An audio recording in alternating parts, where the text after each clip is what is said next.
ദൈവമാത്മാവാകുന്നവനെ നമസ്കരിക്കുന്നവർ ആത്മാവിലും സത്യത്തിലും നമസ്കരിക്കണം.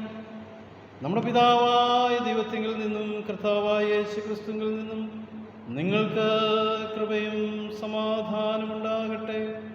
യഹോവയുണ്ടാക്കിയ ദിവസം ഇന്ന് നാം സന്തോഷിച്ച് ആനന്ദിക്കാം.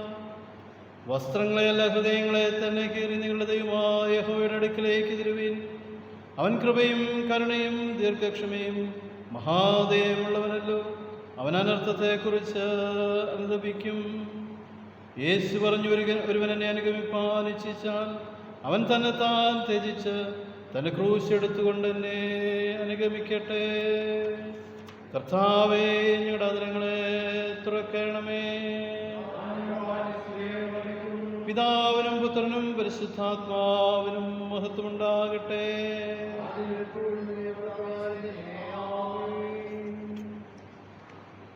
സർവശക്തനായ ദൈവമേ, നിനക്ക് സകല ഹൃദയങ്ങളും തുറന്നിരിക്കുന്നവയും സകല ആഗ്രഹങ്ങളും അറിയപ്പെട്ടവയും നിൽ നിന്ന് രഹസ്യങ്ങളൊന്നും അറിവില്ലാത്തതുമാകുന്നുവല്ലോ. ഞങ്ങൾ നിന്നെ പൂർണ്ണമായി സ്നേഹിപ്പാനും നിന്റെ പരിശുദ്ധ നാമത്തെ യോഗ്യമായി മഹത്വപ്പെടുത്തുവാനും നിന്റെ പരിശുദ്ധാത്മാവിന്റെ നിശ്വാസത്താൽ ഞങ്ങളുടെ ഹൃദയങ്ങളിലെ നിലവുകളെ ഞങ്ങളുടെ കർത്താവായ യേശുക്രിസ്തു മൂലം വെടിപ്പാക്കണമേ. ആമേൻ. സൈന്യങ്ങളുടെ ദൈവമായ കർത്താവ് പരിശുദ്ധൻ, പരിശുദ്ധൻ, പരിശുദ്ധൻ. ആകാശവും ഭൂമിയും നിന്റെ മഹത്വം കൊണ്ട് നിറഞ്ഞിരിക്കുന്നു. മഹോന്നതനായ കർത്താവേ, നിനക്ക് മഹത്വമുണ്ടാകട്ടെ.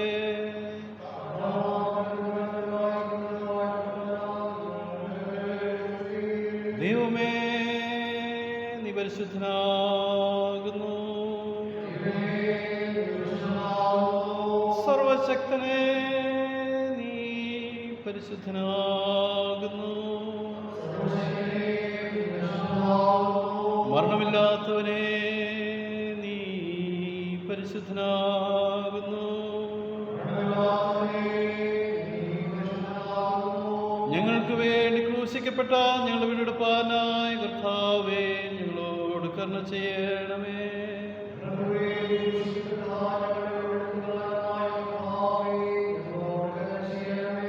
പരിശുദ്ധാത്മാവായ കർത്താവേ, ഞങ്ങളോട് കരുണ ചെയ്യണമേ.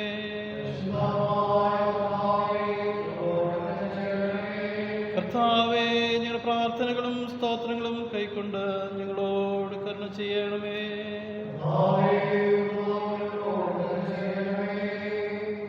നമ്മുടെ കർത്താവായ യേശുക്രിസ്തു അരുളി ചെയ്തത്, ഇസ്രായേലേ കേൾക്കാം, നമ്മുടെ ദൈവമായ കർത്താവേ കർത്താവാകും. നിന്റെ ദൈവമായ കർത്താവിനെ നീ പൂർണ്ണ ഹൃദയത്തോടും പൂർണ്ണാത്മാവോടും പൂർണ്ണ മനസ്സോടും പൂർണ്ണ ശക്തിയോടും കൂടെ സ്നേഹിക്കേണ്ടതാകുന്നു. ഇതാകുന്നു ഒന്നാമത്തെ കൽപ്പന. രണ്ടാമത്തേത് അതിനോട് സമം. അതായത് നിന്റെ കൂട്ടുകാരനെ നിന്നെ പോലെ തന്നെ സ്നേഹിക്കണം. വലുതായി വേറൊരു കൽപ്പനയുമില്ല. ഈ രണ്ട് കൽപ്പനകളിൽ സകലനായ പ്രമാണവും പ്രവാചകന്മാരും അടങ്ങിയിരിക്കുന്നു.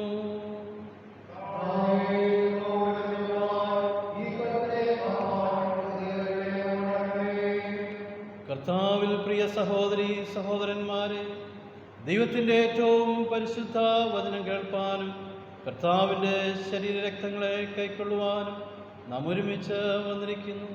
അതിനാൽ നമുക്ക് മുട്ടുകുത്തി മൗനമായി നമ്മെ തന്നെ ശോധന ചെയ്ത് വിശ്വാസത്തോടും അനുതാപത്തോടും അവങ്കിലേക്ക് സമീപിക്കുന്നതിന് ദൈവകൃപ അന്വേഷിക്കാം.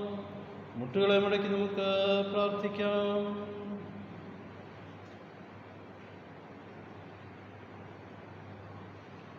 നിങ്ങളുടെ പാപങ്ങളെക്കുറിച്ച് നേരായും താല്പര്യമായും മനസ്സാന്തരപ്പെട്ട് നിങ്ങളുടെ കൂട്ടുകാരോട് പ്രിയവും സ്നേഹവുമായിരുന്ന് ദൈവത്തിൻ്റെ കൽപ്പനകളെ അനുസരിച്ചുകൊണ്ടും മേലാൽ അവൻ്റെ വിശുദ്ധ വഴികളിൽ കൂടി നടന്നുകൊണ്ടും പുതിയ ജീവിതം നയിക്കുവാൻ നിശ്ചയിച്ചിരിക്കുന്ന നിങ്ങൾ നമ്മുടെ കർത്താവായ യേശുക്രിസ്തു മൂലം അവനോട് പുതുതായി നിരപ്പാക്കപ്പെടേണ്ടതിന് സർവശക്തനായ ദൈവത്തോട് താഴ്മയായി നിങ്ങളുടെ പാപങ്ങളെ ഏറ്റുപറവീ.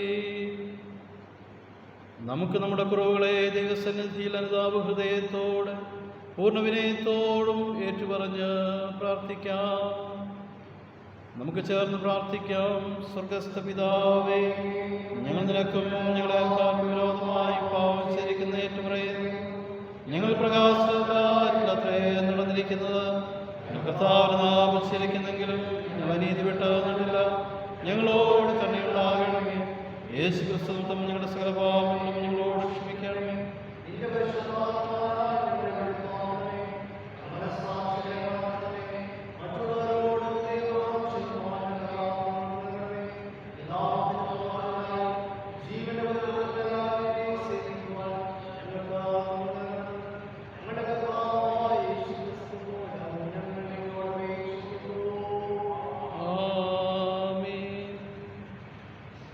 സത്യമായി ക്രിസ്തുവിൽ കൂടെ തങ്ങളിലേക്ക് തിരിയുന്ന എല്ലാവരോടുമുള്ള ദൈവത്തിൻ്റെ കൃപാമൊഴി കേൾപ്പീൻ.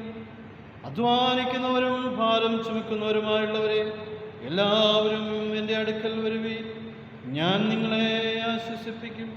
തൻ്റെ ഏകജാതനായ പുത്രനിൽ വിശ്വസിക്കുന്ന ഏവനും നശിച്ചു പോകാതെ നിത്യജീവൻ പ്രാപിക്കേണ്ടതിന് ദൈവം അവനെ നൽകുവാൻ തക്കവണ്ണം ലോകത്തെ സ്നേഹിച്ചു.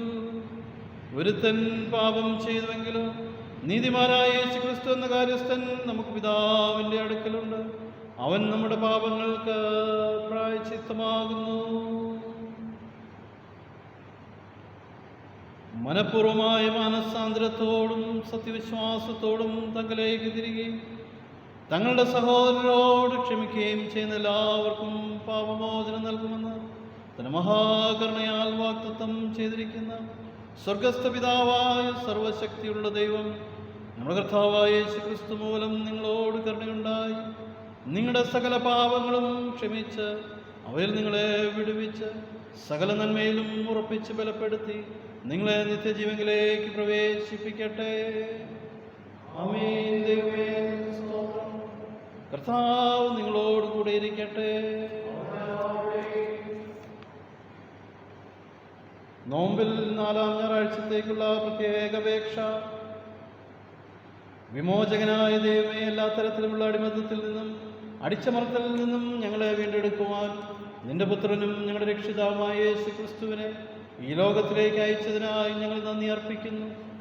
നിന്റെ ജനത്തെ അടിച്ചമർത്തുകയും ചൂഷണം ചെയ്യുകയും ചെയ്യുന്ന പ്രബല ശക്തികളെ വെല്ലുവിളിക്കുന്ന നിന്റെ പ്രവർത്തനത്തിൽ പങ്കുചേരുവാൻ ഞങ്ങളെ ശക്തീകരിക്കണമേ. അനീതിയുടെയും അത്യാഗ്രഹത്തിൻ്റെയും ഇരകളായവരെ വീണ്ടെടുക്കുന്ന അങ്ങയുടെ വിമോചന പ്രവർത്തനത്തിൽ ചേർന്ന് പ്രവർത്തിക്കുവാൻ ഞങ്ങളെ നിയോഗിക്കുകയും ബലപ്പെടുത്തുകയും ചെയ്യണമേ. ഞങ്ങളുടെ പ്രതിദിന ആരാധനയിൽ ദൈവിക സ്വാതന്ത്ര്യത്തിൻ്റെയും വിടുതലിൻ്റെയും അടയാളമാകുന്ന പരിശുദ്ധാത്മശക്തി അനുഭവിക്കുവാൻ ഞങ്ങളെ സഹായിക്കണമെന്ന് പിതാവിനോടും പരിശുദ്ധാത്മാവിനോടും കൂടെ ഏകദൈവമായി കാലാവസാനം കൂടാതെ ജീവിച്ചു വാഴുന്ന ഞങ്ങളുടെ കർത്താവായ യേശു ക്രിസ്തു മൂലം ഞങ്ങൾ അങ്ങയോട് അപേക്ഷിക്കുന്നു. നമുക്കെല്ലാവർക്കും എഴുന്നേറ്റ് നിൽക്കാം. 137-ാം സങ്കീർത്തനം വാക്യം പ്രതിവാക്യമായി ഉപയോഗിക്കാം. സങ്കീർത്തനം 137 വാക്യം പ്രതിവാക്യമായി നമുക്ക് ഉപയോഗിക്കാം.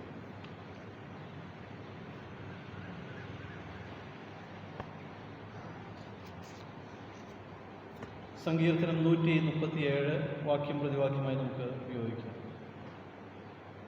ബാബേൽ നദികളുടെ തീരത്ത് ഞങ്ങളിരുന്നു, സിയോനെ ഓർത്തപ്പോൾ ഞങ്ങൾ കരഞ്ഞു. ഞങ്ങളെ ബദ്ധരാക്കിക്കൊണ്ടുപോയവർ സിയോൻ ഗീതങ്ങളിലൊന്ന് ചൊല്ലുവീൻ എന്ന് പറഞ്ഞ് ഗീതങ്ങളെയും ഞങ്ങളെ പീഡിപ്പിച്ചവർ സന്തോഷത്തെയും ഞങ്ങളോട് ചോദിച്ചു. യെരൂശലേമേ, നിന്നെ ഞാൻ മറക്കുന്നുവെങ്കിൽ എൻ്റെ വലം കൈ മറന്നു പോകട്ടെ.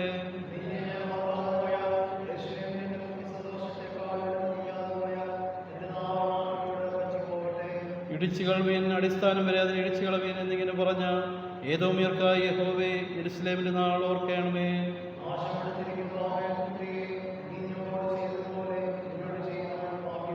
നിന്റെ കുഞ്ഞുങ്ങളെ പിടിച്ച് പാറമേൽ അടിച്ചു കളയുന്നവൻ ഭാഗ്യവാൻ. പിതാവിനും പുത്രനും പരിശുദ്ധാത്മാവിനും മഹത്വമുണ്ടാകട്ടെ, ആദിയിലും ഇപ്പോഴും പ്രകാരം തന്നെ. ആമേൻ. സുവിശേഷം വിശുദ്ധ ലൂക്കോസ് എഴുതിയ സുവിശേഷം 13-ാം അധ്യായം 10 മുതൽ 17 വരെ എഴുതപ്പെട്ടിരിക്കുന്ന ദൈവത്തിൻ്റെ വചനങ്ങളെ കേൾപ്പീൻ. വിശുദ്ധ ലൂക്കോസ് എഴുതിയ സുവിശേഷം 13-ാം അധ്യായം 10 മുതൽ 17 വരെ എഴുതപ്പെട്ടിരിക്കുന്ന ദൈവത്തിൻ്റെ ജീവനുള്ള വചനങ്ങൾ. ഒരു ശബത്തിൽ അവനൊരു പള്ളിയിൽ ഉപദേശിച്ചു കൊണ്ടിരുന്നു. അവിടെ 18 സംവത്സരമായി ഒരു രോഗാത്മാവ് ബാധിച്ചിട്ട് ഒട്ടും നിവരുവാൻ കഴിയാതെ കൂനിയായ ഒരു സ്ത്രീ ഉണ്ടായിരുന്നു. യേശു അവളെ കണ്ട് അടുത്ത് വിളിച്ചു. സ്ത്രീയെ, നിന്റെ രോഗബന്ധനം അഴിഞ്ഞിരിക്കുന്നു എന്ന് പറഞ്ഞ് അവളുടെ മേൽ കൈവച്ചു. അവൾ ക്ഷണത്തിൽ നിവർന്ന് ദൈവത്തെ മഹത്വപ്പെടുത്തി. യേശു ശബത്തിൽ സൗഖ്യമാക്കിയത് കൊണ്ട് പള്ളിപ്രമാണി നീരസപ്പെട്ട് പുരുഷാരത്തോട്, വേല ചെയ്യുവാൻ 6 ദിവസമുണ്ടല്ലോ, അതിനകം വന്ന് സൗഖ്യം വരുത്തിക്കൊള്ളുവീൻ, ശബത്തിൽ അരുത് എന്ന് പറഞ്ഞു. കർത്താവ് അവനോട്, കപടഭക്തിക്കാരെ, നിങ്ങളിൽ ഒരുത്തൻ ശബത്തിൽ തൻ്റെ കാളയോ കഴുതയോ തൊട്ടിയിൽ നിന്ന് അഴിച്ച് കൊണ്ടുപോയി വെള്ളം കുടിപ്പിക്കുന്നില്ലയോ? എന്നാൽ സാത്താൻ 18 സംവത്സരമായി ബന്ധിച്ചിരുന്ന അബ്രഹാമിൻ്റെ മകളായ ഇവളെ ശബത്ത് നാളിൽ ബന്ധനം അഴിച്ചുവിടേണ്ടതല്ലയോ എന്നുത്തരം പറഞ്ഞു. അവനിത് പറഞ്ഞപ്പോൾ അവൻ്റെ വിരോധികളെല്ലാവരും നാണിച്ചു. അവനാൽ നടക്കുന്ന സകല മഹിമകളാലും പുരുഷാരുമൊക്കെയും സന്തോഷിച്ചു. ഇത് കർത്താവിൻ്റെ ജീവൻ നൽകുന്ന സുവിശേഷം. ക്രിസ്തുവേ, നിനക്ക് സ്തുതി ഉണ്ടായിരിക്കട്ടെ. ഒരു നിമിഷം തലയുടെ വണക്കാം, പ്രാർത്ഥിക്കാം. നിങ്ങൾ അതിവാത്സല്യമായി സ്നേഹിക്കുന്ന വാഴ്ത്തപ്പെട്ട കർത്താവേ, അങ്ങയുടെ സന്നിധിയിൽ കർത്താവെ അങ്ങേ ആരാധിക്കുവാൻ അടിയങ്ങളെ കടന്നു വന്നിരിക്കുന്നു. അങ്ങയുടെ വചനത്താൽ കർത്താവെ അവിടുന്ന് ഞങ്ങളെ നിറയ്ക്കണമെന്ന് പ്രാർത്ഥിക്കുന്നു.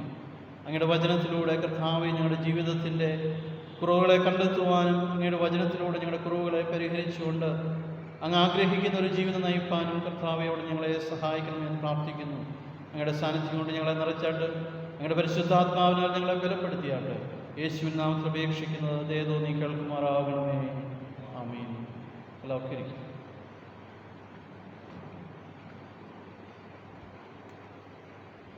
ദൈവത്തിൻ്റെ അതിപരിശുദ്ധ നാമം വാഴ്ത്തപ്പെടുമാറാകട്ടെ. നമുക്കൊരുമിച്ച് ദൈവസന്നിധിയിലായിരിക്കാൻ സർവശക്തനായ ദൈവം ഇടയാക്കിയതോർത്ത് ദൈവത്തിന് സ്തോത്രം ചെയ്യും. ഇന്ന് നാം ചിന്തിക്കുന്നതായിട്ടുള്ള വിഷയം വിമോചനത്തിലേക്ക് നയിക്കുന്ന സത്യ ആരാധന. വിമോചനത്തിലേക്ക് നയിക്കുന്ന സത്യ ആരാധന, ട്രൂ വർഷിപ്പ് ദാറ്റ് ലിബറേറ്റ്സ്. ഈ ചിന്തയോടനുബന്ധിച്ച് നാം വായിക്കുന്നതായിട്ടുള്ള വേദഭാഗങ്ങൾ ഉൽപ്പത്തി പുസ്തകം 3-ാം അധ്യായം അതിൻ്റെ 11 മുതൽ 18 വരെയുള്ള വാക്യങ്ങളും, അപ്പോസ്തല പ്രവർത്തികൾ 16-ാം അധ്യായം 25 മുതൽ 34 വരെയുള്ള വാക്യങ്ങളും, 137-ാം സങ്കീർത്തനവും സുവിശേഷ വേദഭാഗമായി ലൂക്കോസിൻ്റെ സുവിശേഷം 13-ാം അധ്യായം അതിൻ്റെ 10 മുതൽ 17 വരെയുള്ള വാക്യങ്ങളുമാകുന്നു ഈ ചിന്തയോടനുബന്ധിച്ച് നാം വായിക്കുന്നതായിട്ടുള്ള വേദഭാഗങ്ങൾ. ഈ വേദഭാഗങ്ങളോട് ചേർന്ന് മറ്റ് ചില വേദഭാഗങ്ങളുടെ ചേർത്ത് വായിച്ച് നമ്മുടെ ചിന്ത മുന്നോട്ട് കൊണ്ടുപോകാനായിട്ടാണ് ഞാൻ ആഗ്രഹിക്കുന്നത്. വിശുദ്ധ യോഹന്നാൻ എഴുതിയ സുവിശേഷം 4-ാം അധ്യായം അതിൻ്റെ 24-ാമത്തെ വാക്യം, ദൈവം ആത്മാവാകുന്നു, അവനെ നമസ്കരിക്കുന്നവർ ആത്മാവിലും സത്യത്തിലും നമസ്കരിക്കണം.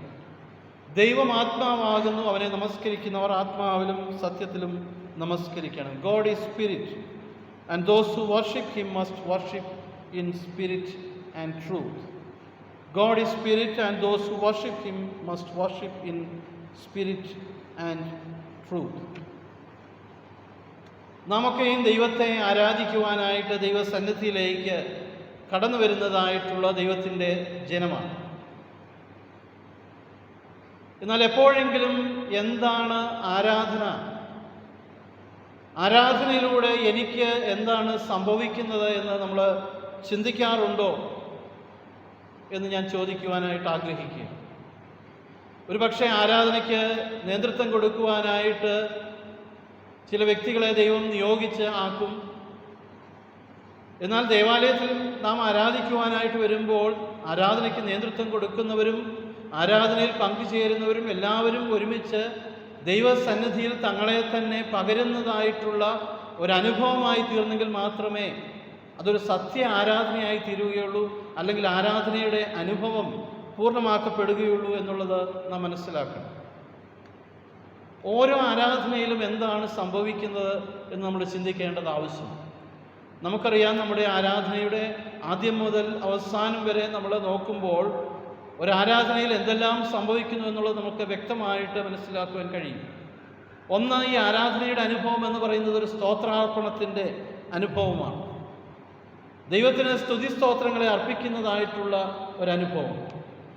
രണ്ട്, ഇത് സ്വയം ശോധനയുടെ അനുഭവമാണ്. ഒന്ന്, സ്വയം പരിശോധിക്കുവാനായിട്ട് ലഭിക്കുന്നതായിട്ടുള്ള ഒരവസരമാണ്. ഞാൻ ദൈവത്തോട് ചേർന്ന് ജീവിച്ചിട്ടുണ്ടോ?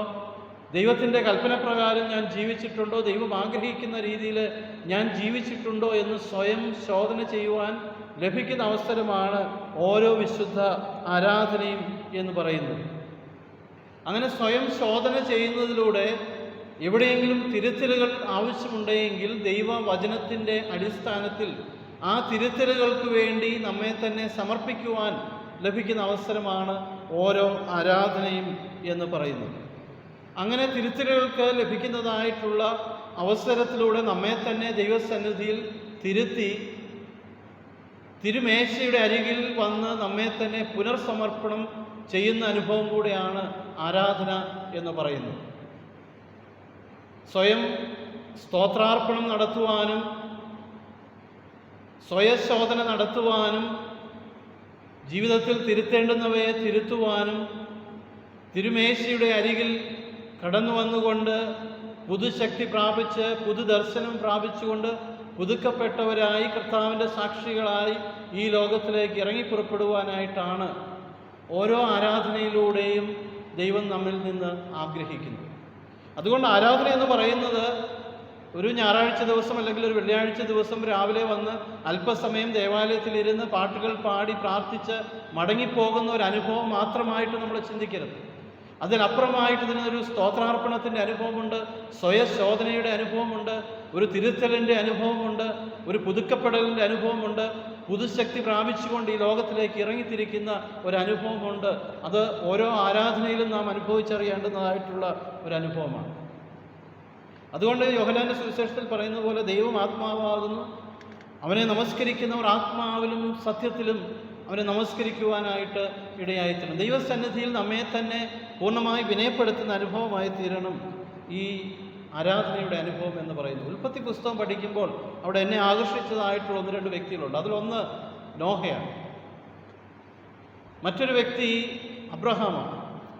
ഇവരുടെ രണ്ടുപേരുടെയും ജീവിതത്തിൽ കാണുന്ന ഒരു പ്രത്യേകത എന്ന് പറയുന്നത് ഉൽപ്പത്തി പുസ്തകം 8-ാം അധ്യായം അതിൻ്റെ 20-ാം വാക്യത്തിൽ നാം വായിക്കുമ്പോൾ, പെട്ടകം അരാരാത്ത് പർവ്വതത്തിൽ ഉറച്ചതിന് ശേഷം നോഹയും തന്നോട് കൂടെയുള്ളവരും പെട്ടകത്തിന് പുറത്തിറങ്ങി അതിനുശേഷം ആദ്യം ചെയ്യുന്ന കാര്യം എന്ന് പറയുന്നത് ദൈവത്തിനൊരു യാഗപീഠം പണിത് ദൈവത്തിന് ആരാധന അർപ്പിക്കുന്ന നോഹയാണ് നമ്മളവിടെ കാണുന്നത്.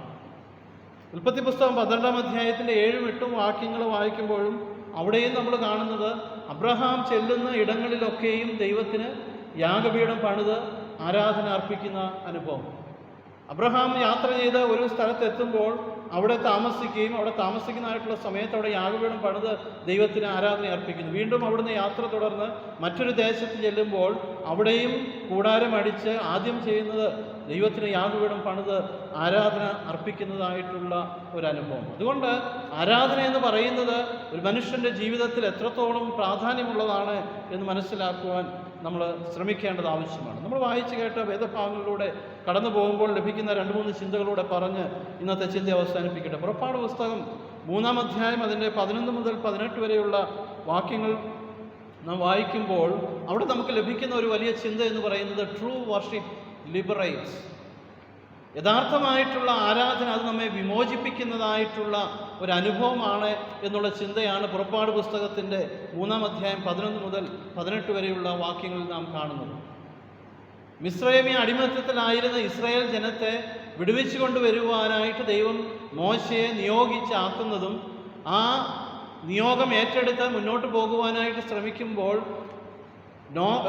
മോശ ഉയർത്തുന്നതായിട്ടുള്ള ചില ചോദ്യങ്ങൾക്ക് കർത്താവ് അവിടെ മറുപടി കൊടുക്കുന്ന ഒരു വേദഭാഗമാണ് പുറപ്പാട് പുസ്തകം 3-ാം അധ്യായം അതിന് 11 മുതൽ 18 വരെയുള്ള വാക്യങ്ങളിൽ കാണുന്നു. അവിടെ വളരെ വ്യക്തമായി പറയുന്ന ഒരു കാര്യമുണ്ട്. നീ മിസ്രൈമിൽ കടന്നു ചെന്ന് എൻ്റെ ജനത്തെ അവിടെ നിന്ന് വിമോചിപ്പിച്ചു കൊണ്ടുവരണം. എന്തിനായിട്ടാകുന്നു എന്നുള്ളത് അവിടെ വളരെ വ്യക്തമായിട്ട് പറയുന്നുണ്ട്. മരുഭൂമിയിലൂടെ വഴിയാത്ര ചെയ്ത് അബ്രഹാമിൻ്റെയും ഇസ്ഹാക്കിൻ്റെയും യാക്കോബിൻ്റെയും ദൈവത്തിന് ആരാധന അർപ്പിക്കുവാൻ, യാഗമർപ്പിക്കുവാനായിട്ട് എൻ്റെ ജനത്തെ മിസ്രൈമിൻ്റെ അടിമത്തത്തിൽ നിന്ന് വീണ്ടെടുത്തുകൊണ്ട് വിടുവിച്ചു കൊണ്ടുവരുവാനായിട്ട് ആവശ്യപ്പെട്ടുകൊണ്ടാണ് മോശയെ ദൈവം ഇസ്രായേൽ ജനത്തിൻ്റെ അരികിലേക്ക്, മിസ്രൈമിൽ അടിമത്തത്തിൽ കഴിയുന്ന ജനത്തിൻ്റെ അരികിലേക്ക് ദൈവം മോശയെ അയക്കുന്നത്. ആ അയക്കുന്നതിന് പിന്നിൽ ഒരു വലിയ പ്രത്യേകതയുണ്ട്. അത് ആ വേദഭാഗത്ത് വളരെ കൃത്യമായിട്ട് രേഖപ്പെടുത്തിയിട്ടുണ്ട്. പുറപ്പാട് പുസ്തകം 3-ാം അധ്യായം അതിൻ്റെ 18-ാമത്തെ വാക്യത്തിൽ ഇങ്ങനെ പറയുന്നു: എന്നാൽ അവർ നിന്റെ വാക്ക് കേൾക്കും. അപ്പോൾ നീയും ഇസ്രായേൽ മൂപ്പന്മാരും മിസ്രയീം രാജാവിൻ്റെ അടുക്കൽ ചെന്ന് അവനോട്, എബ്രായരുടെ ദൈവമായ യഹോവ ഞങ്ങൾക്ക് വെളിപ്പെട്ടു വന്നിരിക്കുന്നു. ആകയാൽ ഞങ്ങൾ 3 ദിവസത്തെ വഴി മരുഭൂമിയിൽ ചെന്ന് ഞങ്ങളുടെ ദൈവമായ യഹോവയ്ക്ക് യാഗം കഴിക്കട്ടെ എന്ന് പറഞ്ഞു. തൻ്റെ ജനത്തെ വിമോചിപ്പിച്ചു കൊണ്ടുവരുന്നതിൻ്റെ വലിയ ഉദ്ദേശമെന്ന് പറയുന്നത് അബ്രഹാമിൻ്റെയും ഇസഹാക്കിൻ്റെയും യാക്കോബിൻ്റെയും ദൈവമായ ദൈവത്തിന് യാഗം അർപ്പിക്കുവാൻ, ദൈവത്തിന് ആരാധന അർപ്പിക്കുവാനായിട്ട് വിമോചിക്കപ്പെടുന്നതായിട്ടുള്ള ഒരു ജനതയായിട്ടാണ് ഇസ്രായേൽ ജനത്തെ നമുക്കവിടെ കാണുവാനായിട്ട് കഴിയുന്നത്. അതുകൊണ്ട് ആരാധന എന്ന് പറയുന്നത് ദൈവവുമായിട്ടുള്ള ഒരു ഏറ്റവും അടുത്ത് ചേർന്ന ബന്ധത്തിൻ്റെ അനുഭവങ്ങളിലേക്ക് കടന്നു വരുന്നതായ ഒരനുഭവമായിട്ട് നമുക്ക് മനസ്സിലാക്കുവാൻ കഴിയണം. ദൈവം ആരാണ് എന്ന് യഥാർത്ഥമായിട്ട് തിരിച്ചറിയുവാനായിട്ട് കഴിയണം. ഇവിടെ ദൈവം തൻ്റെ നാമം ഈ ജനത്തിന് വെളിപ്പെടുത്തി കൊടുക്കുകയാണ്. ഇത് എന്താകുന്നു എന്ന് ചോദിക്കുമ്പോൾ, അല്ലെങ്കിൽ നിങ്ങളെ ദൈവം ആരാകുന്നു ചോദിക്കുമ്പോൾ, ഞാനാകുന്നുവെന്ന് ദൈവത്തിൻ്റെ നാമം അവിടെ വെളിപ്പെടുത്തി കൊടുക്കുകയാണ്. ഇവിടെ ദൈവം ഒരു സ്റ്റാറ്റിക്കായിട്ടുള്ള ഒരു സ്ഥായിയായ അനുഭവത്തിൽ നിന്ന് അതിനപ്പുറമായിട്ട് വലിയൊരു ചിന്തയാണ് അവിടെ കൊടുക്കുന്നത്.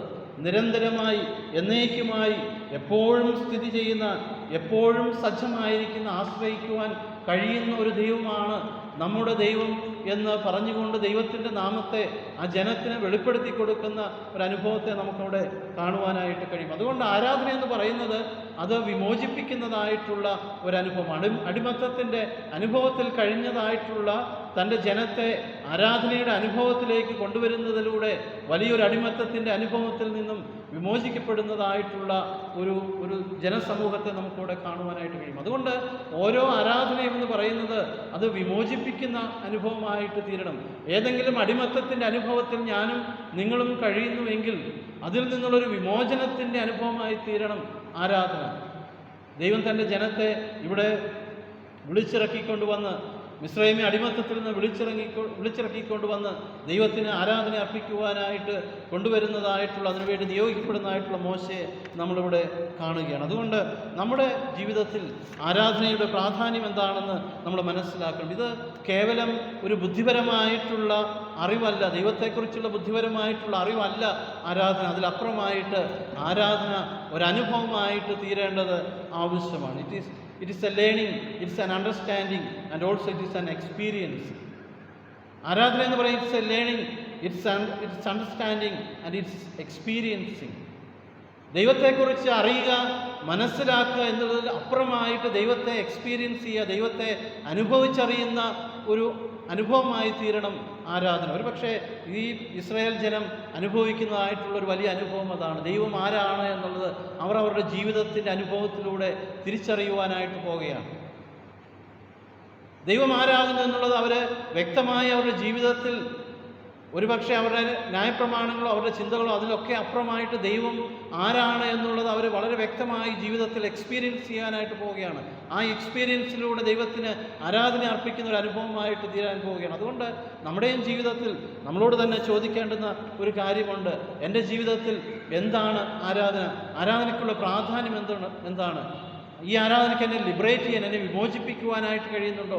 എൻ്റെ ചില ബന്ധനങ്ങളിൽ നിന്ന് എന്നെ വിമോചിപ്പിക്കുവാനായിട്ട് കഴിയുന്നുണ്ടോ എന്ന് ചിന്തിക്കേണ്ടത് ആവശ്യമാണ്. രണ്ടാമത്തെ ചിന്തയിലേക്ക് നമ്മൾ കടന്നു വരുമ്പോൾ അപ്പോസ്തല പ്രവർത്തികൾ 16-ാം അധ്യായത്തിൻ്റെ 25 മുതൽ 34 വരെയുള്ള വാക്യങ്ങളാണ്. അവിടെ നമുക്ക് ലഭിക്കുന്ന ചിന്ത എന്ന് പറയുന്നത് ട്രൂ വർഷിപ്പ് ട്രാൻസ്ഫോം ലൈഫ്സ്. യഥാർത്ഥമായിട്ടുള്ള ആരാധന ജീവിതങ്ങളെ മാറ്റിമറിക്കുവാൻ, മാനസാന്തരത്തിൻ്റെ അനുഭവത്തിലേക്ക്, ഒരു ട്രാൻസ്ഫോർമേഷൻ്റെ അനുഭവത്തിലേക്ക് നയിക്കുവാൻ കഴിയുന്നതാണ് എന്നുള്ള ചിന്തയാണ് അപ്പോസ്തല പ്രവർത്തികളുടെ പുസ്തകം 16-ാം അധ്യായത്തിൽ 25 മുതൽ 34 വരെയുള്ള വാക്യങ്ങളിൽ കാണുന്നത്.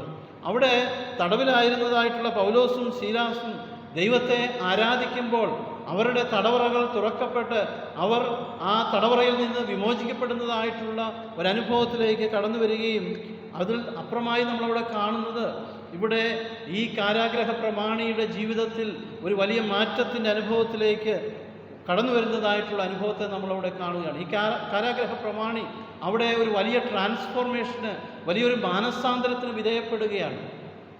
വലിയൊരു മാറ്റം അദ്ദേഹത്തിൻ്റെ ജീവിതത്തിൽ ഉണ്ടാകുകയാണ്. എന്തുകൊണ്ട്? കാരാഗ്രഹത്തിൻ്റെ അനുഭവത്തിലായിരുന്നപ്പോൾ, ഒരുപാട് പ്രതിസന്ധിയുടെ അനുഭവങ്ങളിലായിരുന്നപ്പോൾ, ഒരുപാട് തടസ്സങ്ങളുടെ നടുവിലായിരുന്നപ്പോഴും പൗലോസും ശീലാസും ദൈവത്തെ ആത്മാവിലും സത്യത്തിലും ആരാധിച്ചപ്പോൾ അവരുടെ ജീവിതത്തിൽ, അല്ലെങ്കിൽ ആ ഒരു ആരാധനയുടെ അനുഭവത്തിലൂടെ ചില ട്രാൻസ്ഫോർമേഷൻ, ചില മാനസാന്തരത്തിൻ്റെ അനുഭവം, ചില മാറ്റപ്പെടലിൻ്റെ ഒരു മാറ്റങ്ങളുടെ അനുഭവം അവിടെ ഉണ്ടായിത്തീരുകയാണ്. അപ്പോസ്തല പ്രവൃത്തികൾ 16-ാം അധ്യായത്തിൻ്റെ 27-ഉം 28-ഉം വാക്യങ്ങൾ വായിക്കുമ്പോൾ, കാരാഗ്രഹ പ്രമാണി ഉണർന്ന് കാരാഗ്രഹത്തിൻ്റെ വാതിലുകൾ തുറന്നിരിക്കുന്നത് കണ്ട് ചങ്ങലക്കാർ ഓടിപ്പോയി കളഞ്ഞു എന്ന് ഊഹിച്ച് വാളൂരി തന്നെത്താൻ കൊല്ലുവാൻ ഭാവിച്ചു. അപ്പോൾ പൗലോസ്, നിനക്കൊരു ദോഷവും ചെയ്യരുത്, ഞങ്ങളെല്ലാവരും കൂടി ഉണ്ടല്ലോ എന്ന് ഉറക്കെ വിളിച്ചു പറഞ്ഞു. അവൻ വെളിച്ചം ചോദിച്ച് അകത്തേക്ക് ചാടി വിറച്ചും കൊണ്ട് പൗലോസിൻ്റെയും ശീലാസിൻ്റെയും മുമ്പിൽ വീണു. അവരെ പുറത്തു കൊണ്ടുവന്നു. യജമാനന്മാരെ രക്ഷപ്രാപിപ്പാൻ ഞാൻ എന്തു ചെയ്യണമെന്ന് ചോദിച്ചു. കർത്താവ് യേശുവിൽ വിശ്വസിക്കുക, എന്നാൽ നീയും നിന്റെ കുടുംബവും രക്ഷ പ്രാപിക്കുമെന്ന് അവൻ പറഞ്ഞു. പിന്നെ അവർ കർത്താവിൻ്റെ വചനം അവനോടും അവൻ്റെ വീട്ടിലുള്ള എല്ലാവരോടും പ്രസംഗിച്ചു. അവൻ രാത്രിയിൽ ആ നാഴികയിൽ തന്നെ അവരെ കൂട്ടിക്കൊണ്ടുപോയി അവരുടെ മുറിവുകളെ കഴുകി താനും തനിക്കുള്ളവരെല്ലാം താമസിക്കാതെ സ്നാനമേറ്റു. പിന്നെ അവരെ വീട്ടിൽ കൈക്കൊണ്ട് അവർക്ക് ഭക്ഷണം കൊടുത്തു. ദൈവത്തിൽ വിശ്വസിച്ചതിൽ വീടടക്കം ആനന്ദിച്ചു. അതുകൊണ്ട് ഇവിടെ യഥാർത്ഥമായി ആത്മാവിലും സത്യത്തിലും പൗലോസും ശീലാസും കാരാഗ്രഹത്തിൻ്റെ പ്രതിസന്ധിയുടെയും തടസ്സങ്ങളുടെയും വെല്ലുവിളികളുടെയും നടുവിൽ ദൈവത്തെ ആരാധിച്ചപ്പോൾ അവിടെ സംഭവിച്ചെന്താണെന്ന് ചോദിച്ചാൽ, it leads to a transformation. ഒരു കാരാഗ്രഹ പ്രമാണി അവൻ മാത്രമല്ല, അവൻ്റെ വീടടക്കം എല്ലാവരും ദൈവത്തിൽ വിശ്വസിക്കുന്ന ഒരു മാനസാന്തരത്തിൻ്റെ അനുഭവത്തിലേക്ക്, ഒരു വലിയ വ്യത്യാസത്തിൻ്റെ, ഒരു വലിയ മാറ്റത്തിൻ്റെ അനുഭവത്തിലേക്ക് ആ ഒരു സമൂഹം പ്രവേശിക്കുന്നതായിട്ട് നാം ഇവിടെ കാണുകയാണ്. അതുകൊണ്ട് യഥാർത്ഥമായിട്ടുള്ള ആരാധന എന്ന് പറയുന്നത് ഇറ്റ് ട്രാൻസ്ഫോംസ് ലൈഫ്സ്. അത് നമ്മെ മാത്രം മാനസാന്തരത്തിന് അനുഭവത്തിലേക്ക് നയിക്കുകയല്ല. ആത്മാവിലും സത്യത്തിലും ഞാനും നിങ്ങളും ആരാധിക്കുന്നുവെങ്കിൽ ഒരു സമൂഹം തന്നെ വലിയ മാറ്റത്തിന് വിധേയപ്പെടുവാനായിട്ട് ഇടയായിട്ട് തരും. അതാണ് യഥാർത്ഥമായിട്ടുള്ള സത്യ ആരാധന എന്ന് പറയുന്നത്. അതുകൊണ്ട് വെറും അതരജൽപ്പനങ്ങൾ കൊണ്ട് ആരാധന അനുഭവിച്ച് മടങ്ങിപ്പോകുന്നവരായിട്ടല്ല, നമ്മുടെ ഓരോ ആരാധനയും ഓരോ വ്യക്തികളുടെയും ഒരു സമൂഹത്തിൻ്റെയും മാനസാന്തരത്തിൻ്റെ അനുഭവമായി തീരുവാൻ ഇടയാകണം. ഞാനും നിങ്ങളും മാനസാന്തരപ്പെടുമ്പോൾ ഈ സമൂഹം തന്നെ മാനസാന്തരപ്പെടുവാൻ, ഈ സമൂഹം തന്നെ ഒരു ട്രാൻസ്ഫോർമേഷനിലേക്ക് പോകുവാനായിട്ടിടയായി. അതുകൊണ്ട് രണ്ടാമത് ഓർമ്മിപ്പിക്കാൻ ആഗ്രഹിച്ചത്, സത്യ ആരാധന എന്ന് പറയുന്നത് അത് മാനസാന്തരത്തിലേക്ക്, ഒരു വലിയ മാറ്റത്തിൻ്റെ അനുഭവത്തിലേക്ക് നയിക്കുന്നത് ആയിത്തീരണം. മൂന്നാമത് ചിന്തയിലേക്ക് നമ്മൾ കടന്നു വരുമ്പോൾ ഇവിടെ കാണുന്നത്, true worship leads to the healing. സൗഖ്യത്തിൻ്റെ അനുഭവത്തിലേക്ക് നയിക്കുന്നതായിത്തീരണം ഓരോ ആരാധനയും, ഓരോ സത്യ ആരാധനയും എന്ന് പറയുന്നത്. സൗഖ്യത്തിൻ്റെ അനുഭവത്തിലേക്ക് നമ്മെ കൊണ്ടുവരുന്നതായിട്ടുള്ള ഒരു അനുഭവമാണ്. നമ്മൾ വായിച്ചു കേട്ട സുവിശേഷ വേദഭാഗം, ലൂക്കോസിൻ്റെ സുവിശേഷം 13-ാം അധ്യായം 10 മുതൽ 17 വരെയുള്ള വാക്യങ്ങൾ വായിക്കുമ്പോൾ, 18 സംവത്സരമായി രോഗം ബാധിച്ചതായിട്ട്, ഒട്ടും നുകരുവാൻ കഴിയാതെ രോഗം ബാധിച്ച് അവിടെ ദേവാലയത്തിൽ, അല്ലെങ്കിൽ കർത്താവ് വചനത്തെ ശുശ്രൂഷ, അല്ലെങ്കിൽ ദൈവത്തിൻ്റെ വചനത്തെക്കുറിച്ച് സംസാരിക്കുന്ന ഇടത്ത്, ഒരുപക്ഷെ ദേവാലയത്തിനുള്ളിലായിരിക്കണമെന്നില്ല, ദേവാലയത്തോട് ചേർന്നുള്ള ഒരു സ്ഥലത്തായിരിക്കാം, 18 വർഷമായിട്ട് നുകരുവാൻ കഴിയാതെ കൂനയായിട്ടുള്ള ഒരു സ്ത്രീയുടെ ജീവിതത്തിൻ്റെ അനുഭവത്തെക്കുറിച്ച് നമ്മളവിടെ കാണുകയാണ്. 18 സംവത്സരമായിട്ട് ഒരു ബാധ, ഒരു രോഗത്തിൻ്റെ ബാധ അവളെ വിട്ടുപിരിയാതെ അവളുടെ ജീവിതത്തിൽ നിലനിൽക്കുകയാണ്. അവൾക്കൊട്ടും നോരുവാൻ കഴിയുന്നില്ല. സമൂഹത്തിൽ ഒരു സ്ഥാനവും ലഭിക്കാതെ വണ്ണം, സമൂഹത്തിൽ നിന്ന് ഒരുപക്ഷെ അകറ്റപ്പെട്ടതായിട്ടുള്ള അനുഭവത്തിലൂടെ കടന്നു പോകുന്നതായിട്ടുള്ള ഒരു വ്യക്തിയായിട്ട് ഈ 18 സംവത്സരം ഉള്ള കൂനയായ സ്ത്രീയെക്കുറിച്ച് നമ്മൾ പഠിക്കുമ്പോഴും മനസ്സിലാക്കുമ്പോഴും നമ്മളവിടെ കാണുകയാണ്. എന്നാൽ ഇവിടെ നാം കാണുന്നത്, സ്ത്രീയെ നിന്റെ രോഗബന്ധനം അഴിഞ്ഞിരിക്കുന്നു എന്ന് പറഞ്ഞ് അവളുടെ മേൽ കൈവച്ചു. അവൾ ക്ഷണത്തിൽ നിവർന്ന് ദൈവത്തെ മഹത്വപ്പെടുത്തി. യേശു ശബത്തിൽ സൗഖ്യമാക്കിയതുകൊണ്ട് പള്ളിപ്രമാണി നീരസപ്പെട്ട് പുരുഷാരത്തോട്, വേല ചെയ്യുവാൻ 6 ദിവസമുണ്ടല്ലോ, അതിനകം വന്ന് സൗഖ്യം വരുത്തിക്കൊള്ളുവിൻ, ശബത്തിൽ അരുത് എന്ന് പറഞ്ഞു. ഇവിടെ ഒരു വ്യക്തിയുടെ സൗഖ്യം മാത്രമല്ല, ഇവിടെ ഈ വ്യക്തിക്ക് സൗഖ്യമാകുന്നത് നമുക്കറിയാം, ഒരു ദേവാലയത്തിൻ്റെ അന്തരീക്ഷത്തിൽ, ഒരുപക്ഷെ ദേവാലയത്തിൻ്റെ ഉള്ളിൽ പ്രവേശിക്കുവാനായിട്ട് ഒരുപക്ഷെ അവൾക്ക് അനുവാദം ഉണ്ടായിരിക്കണമെന്നില്ല. എന്നാൽ മറിച്ച് ആ ദൈവത്തിൻ്റെ സാന്നിധ്യം, അല്ലെങ്കിൽ ക്രിസ്തുവിൻ്റെ സാന്നിധ്യത്തിൽ, ക്രിസ്തു ആയിരിക്കുന്ന ഇടങ്ങളിൽ അവൾക്ക് ആയിരിക്കാൻ കഴിഞ്ഞപ്പോൾ, അവളുടെ വേദനയെ അറിഞ്ഞ്, അവളുടെ ദുഃഖത്തെ അറിഞ്ഞ്, അവളുടെ ജീവിതത്തിൻ്റെ പ്രതിസന്ധിയെ അറിഞ്ഞ് പ്രവർത്തിക്കുന്ന ഒരു കർത്താവിനെ നമ്മളവിടെ കാണുകയാണ്. അവൾ സൗഖ്യം പ്രാപിപ്പാൻ ഒരുപക്ഷെ ആരാധനയുടെ അനുഭവത്തിൽ ദേവാലയത്തിൻ്റെ അന്തരീക്ഷത്തിൽ അവൾ സൗഖ്യം പ്രാപിപ്പാനായിട്ടിടയായിത്തീരുകയാണ്. എന്നാൽ അതിലപ്പുറമായിട്ട് അവിടെ സംഭവിക്കുന്ന ഒരു കാര്യമുണ്ട്. ഇവിടെ ഈ ഒരു സൗഖ്യമാക്കൽ ശുശ്രൂഷയിലൂടെ കപടഭക്തിക്കാരായിട്ടുള്ള ഒരു കൂട്ടം ജനത്തോട് ദൈവം ചില മറുപടികളെ കൊടുക്കുന്നതായിട്ടാണ് നാം ഇവിടെ കാണുന്നത്. So it's not only a physical healing, but the healing of a society. ഒരു സമൂഹത്തിൻ്റെ തന്നെ സൗഖ്യമാക്കൽപ്പെടുന്ന അനുഭവത്തിലേക്ക്, സൗഖ്യത്തിൻ്റെ അനുഭവത്തിലേക്ക് നയിക്കുന്ന ഒരു പ്രക്രിയ അവിടെ സംഭവിക്കുകയാണ്. അതുകൊണ്ട് കൂനിയായ ഒരു സ്ത്രീയെ സൗഖ്യപ്പെടുത്തി എന്നുള്ളത് മാത്രമല്ല, അവിടെ സൗഖ്യപ്പെടുത്തുന്നതിലൂടെ ഒരു വലിയ മെസ്സേജ്, ഒരു വലിയ സന്ദേശം കർത്താവ് കപടഭക്തിക്കാരായിട്ടുള്ള ഒരു കൂട്ടം ജനത്തോട് അവിടെ പറയുകയാണ്. അതുകൊണ്ട് യഥാർത്ഥമായ ആരാധന എന്ന് പറയുന്നത് അത് നമ്മുടെ ഫിസിക്കൽ ഹീലിംഗ് മാത്രമല്ല, ഒരു ശാരീരിക സൗഖ്യത്തിൻ്റെ അനുഭവത്തിലേക്ക് നമ്മെ നയിക്കുന്നത് മാത്രമല്ല, ഒരു വലിയ വിമോചനത്തിൻ്റെ, ഒരു വലിയ മാറ്റത്തിൻ്റെ അനുഭവത്തിൽ, ഒരു സമൂഹത്തെ തന്നെ സൗഖ്യമാക്കുവാൻ കഴിയുന്ന അനുഭവത്തിലേക്ക് നമ്മുടെ ആരാധനകൾ ആയിത്തീരണം. ഒരു സമൂഹത്തെ തന്നെ സൗഖ്യപ്പെടുത്തുവാൻ കഴിയുന്ന തരത്തിലേക്ക് നമ്മുടെ ആരാധനകൾ ആയിത്തീരേണ്ടത് ആവശ്യമാണ് എന്നുള്ളത് നാം മനസ്സിലാക്കണം. 137 സങ്കീർത്തനമാണ് നമ്മൾ വായിച്ചതായിട്ടുള്ള സങ്കീർത്തനം. ആ സങ്കീർത്തനം യഥാർത്ഥമായി നമ്മൾ ചിന്തിക്കുമ്പോൾ ഒരു ഓർമ്മപ്പെടുത്തലിൻ്റെ സങ്കീർത്തനമാണ്. ബാബേൽ പ്രവാസത്തിലേക്ക് പോയതായിട്ടുള്ള ദൈവത്തിൻ്റെ ജനത്തിൻ്റെ ചില വേദനകൾ, ചില ഓർമ്മപ്പെടുത്തലുകളാണ് 137 സങ്കീർത്തനത്തിൽ നമ്മൾ കാണുന്നത്. അവിടെ നാം ആ ഓരോ വാക്യവും വായിക്കുമ്പോൾ അവിടെ ആ രക്ഷയുടെ അനുഭവത്തെക്കുറിച്ച് ഓർത്ത് ദൈവസന്നിധിയിലായിരിക്കുന്ന, അല്ലെങ്കിൽ ബാബേൽ പ്രവാസത്തിലായിരിക്കുന്നതായിട്ടുള്ള ജനത്തെ നമ്മളവിടെ കാണുകയാണ്. 137 സങ്കീർത്തനം തുടങ്ങുന്നത് തന്നെ, ബാബേൽ നദികളുടെ തീരത്ത് ഞങ്ങൾ ഇരുന്നു, സിയോനെ ഓർത്തപ്പോൾ ഞങ്ങൾ കരഞ്ഞു, അതിൻ്റെ നടുവിലെ അലവൃക്ഷങ്ങളിന്മേൽ ഞങ്ങൾ ഞങ്ങളുടെ കിന്നരങ്ങളെ തൂക്കിയിട്ടു, ഞങ്ങളെ ബദ്ധരാക്കി കൊണ്ടുപോയവർ സിയോൻ ഗീതങ്ങളൊന്ന് ചൊല്ലുവിനെന്ന് പറഞ്ഞ ഗീതങ്ങളെയും ഞങ്ങളെ പീഡിപ്പിച്ചവർ സന്തോഷത്തെയും ഞങ്ങളോട് ചോദിച്ചു. അതുകൊണ്ട് ബാബേൽ പ്രവാസത്തിലായിരിക്കുന്ന ജനം അവരുടെ രക്ഷയുടെ അനുഭവത്തെക്കുറിച്ച് ഓർത്ത് വിലപിക്കുന്നതായിട്ടുള്ള ഒരനുഭവം, ദൈവം തങ്ങളെ എങ്ങനെ തിരഞ്ഞെടുത്തു എന്നോർത്ത് ദൈവസന്നിധിയിൽ വിലപിക്കുന്നതായിട്ടുള്ള ഒരു സമൂഹത്തെ നമ്മൾ കാണുകയാണ്. ദൈവം എങ്ങനെയാണ് തങ്ങളെ പ്രവാസത്തിൽ, അല്ലെങ്കിൽ തങ്ങളെ അടിമത്തത്തിൻ്റെ അനുഭവത്തിൽ നിന്ന് വിടുവിച്ചു കൊണ്ടുവന്നതെന്ന് ഓർത്ത്, യെരുശലേമിനെ ഓർത്ത് കരയുന്നതായിട്ടുള്ള ജനത്തെ നമ്മളവിടെ കാണുകയാണ്. എന്തിനായിട്ട് ദൈവം ഞങ്ങളെ തിരഞ്ഞെടുത്ത് ആക്കി വെച്ചു, എന്നാൽ ഞങ്ങൾ കഴിഞ്ഞ നാളുകളിൽ എങ്ങനെയായിരുന്നു, ഞങ്ങൾ എന്തുകൊണ്ട് ഈ പ്രവാസത്തിലേക്ക് കടന്നു വന്നു എന്നുള്ളത് അവർ ചിന്തിക്കുന്നതായിട്ടുള്ള ഒരനുഭവമാണ്. ദൈവത്തെ ആരാധിക്കുവാൻ ആണ് ദൈവം തൻ്റെ ജനത്തെ ഈ വിമോചിപ്പിച്ചുകൊണ്ട് കടന്നു വന്ന, അല്ലെങ്കിൽ അടിമത്തത്തിൻ്റെ അനുഭവത്തിൽ നിന്ന് തൻ്റെ ജനത്തെ ദൈവം വിടുവിച്ചുകൊണ്ട് കടന്നു വന്നത് ആത്മാവിലും സത്യത്തിലും അബ്രഹാമിൻ്റെയും ഇസ്ഹാക്കിൻ്റെയും യാക്കോബിൻ്റെയും ദൈവത്തെ ആരാധിക്കുവാൻ തൻ്റെ ജനത്തെ വിമോചിപ്പിച്ചു കൊണ്ടുവന്നതായിട്ടുള്ള ദൈവത്തെ നമ്മളവിടെ കാണുക. എന്നാൽ ഈ ജനം ചെയ്തെന്താണെന്ന് ചോദിച്ചാൽ, പലപ്പോഴും ദൈവത്തെ മറന്ന് മിഥ്യാമൂർത്തികളെ ആരാധിക്കുവാനായിട്ട് ശ്രമിച്ചപ്പോൾ അവരുടെ ജീവിതത്തിൽ ചില പരാജയങ്ങളുണ്ടായി.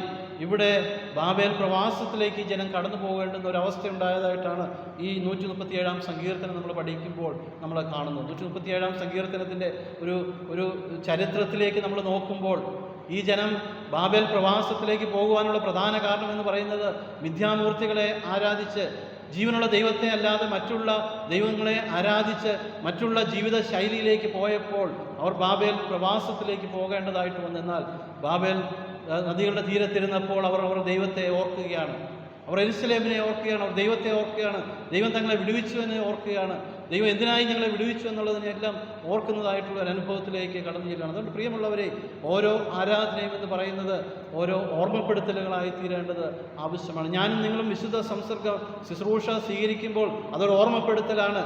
എനിക്കും നിങ്ങൾക്ക് വേണ്ടി കർത്താവിൽ ക്രൂശിൽ മരിച്ചു എന്നുള്ളതിൻ്റെ ഓർമ്മപ്പെടുത്തലാണ്. ഓരോ ആരാധനയും പൂർത്തീകരിക്കുമ്പോൾ പ്രത്യാശയുടെ അനുഭവം നൽകിയാണ് ഈ ആലയത്തിൽ നമ്മൾ മടങ്ങിപ്പോകുന്നത്. വീണ്ടും വരുന്നവനായ കർത്താവ് എന്നെയും ചേർത്തുകൊള്ളുമെന്നുള്ള ഒരു വലിയ പ്രത്യാശ തന്നുകൊണ്ട് നമ്മൾ ഈ ആരാധന പൂർത്തീകരിച്ച് നമ്മൾ മുന്നോട്ട് കടന്നു പോവുകയാണ്. അതുകൊണ്ട് ആരാധന ദേവാലയം കൊണ്ട് അവസാനിക്കുന്ന ഒന്നല്ല, അതിൽ അപ്പുറമായി അത് മുന്നോട്ട് പോകുന്നതായിട്ടുള്ള ഒരനുഭവമാകണം. ദേവാലയം കൊണ്ട്, ദേവാലയത്തിലെ പ്രധാന കവാടത്തിലൂടെ ഇറങ്ങി ഈ ലോകത്തിലേക്ക് ഇറങ്ങിത്തിരിക്കുന്നതിലൂടെ നമ്മുടെ ഈ ജീവിതത്തിൽ ആരാധന അവസാനിക്കുകയല്ല. യഥാർത്ഥമായി ആരാധനയുടെ അനുഭവം നമ്മുടെ ഈ സമൂഹത്തിലേക്ക് പകർന്നു കൊടുക്കാനായിട്ട് നമുക്ക് കഴിയണം. അതുകൊണ്ട് ഓരോ ആരാധനയും ഓരോ ഓർമ്മപ്പെടുത്തലുകളായിട്ട് തീരണം. കർത്താവ് എനിക്ക് വേണ്ടി ലോകത്തിൽ വന്നു എന്നുള്ളത് ഓർമ്മപ്പെടുത്തുന്നതാകണം. കർത്താവ് എനിക്ക് വേണ്ടി കാൽവരി ക്രൂശിൽ മരിച്ചു എന്നുള്ളത് നമ്മെ ഓർമ്മപ്പെടുത്തുന്നതാകണം. ആ കർത്താവ് ഉയർത്തെഴുന്നേറ്റ് ഇന്നും എനിക്ക് വേണ്ടി ജീവിക്കുന്നു എന്നുള്ളതിൻ്റെ ഓർമ്മപ്പെടുത്തലാകണം. ആ കർത്താവ് വീണ്ടും വന്നെന്നെ ചേർത്ത് കൊള്ളുമെന്നുള്ള ഒരു ഓർമ്മപ്പെടുത്തലുകളാകണം ഓരോ ആരാധനയും. എങ്കിൽ മാത്രമേ നമ്മുടെ ആരാധന ആത്മാവിലും സത്യത്തിലുമുള്ള യഥാർത്ഥ സത്യ ആരാധനയായിട്ട് തീരുകയുള്ളൂ. അതുകൊണ്ട് നമ്മുടെ ജീവിതത്തെ ദൈവത്തിൻ്റെ സന്നിധിയിൽ സമർപ്പിച്ചു കൊടുക്കുവാൻ നമുക്ക് കഴിയണം.